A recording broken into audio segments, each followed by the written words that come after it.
ক্ষমতাচ্যুত আওয়ামী লীগের প্রচার ও প্রকাশনা সম্পাদক আব্দুস সোবহান গোলাপের স্ত্রী গুলশান আরা মিয়ার বিরুদ্ধে মামলা করেছে দুর্নীতি দমন কমিশন দুদক। নির্ধারিত সময়ের মধ্যে সম্পদ বিবরণী জমা না দেওয়ার অভিযোগে মামলার সিদ্ধান্ত নেওয়া হয়েছে।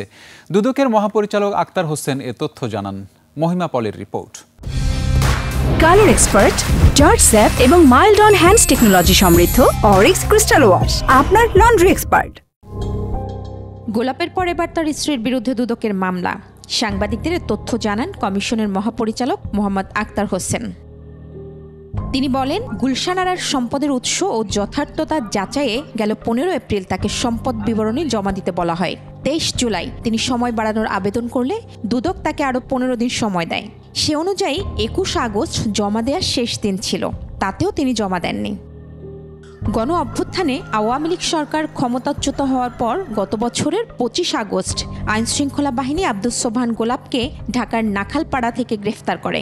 চলতি বছরের 19 মার্চ 100 কোটি টাকার অবৈধ সম্পদ অর্জনের অভিযোগে গোলাপের বিরুদ্ধে মামলা করে দুদক। এতে বলা হয়, তিনি 68 কোটি 32,75,000 টাকার জ্ঞাত আয় বহির্ভূত সম্পদ দখলে রেখেছেন।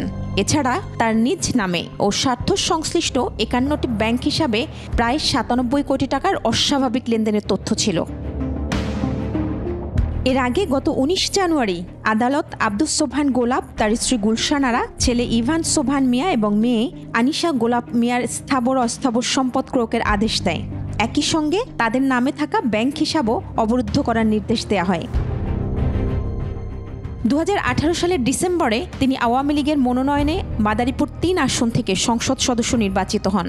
এরপর 2023 সালের ডিসেম্বরে দলের কেন্দ্রীয় কমিটির প্রচার ও প্রকাশনা সম্পাদকের দায়িত্ব পান।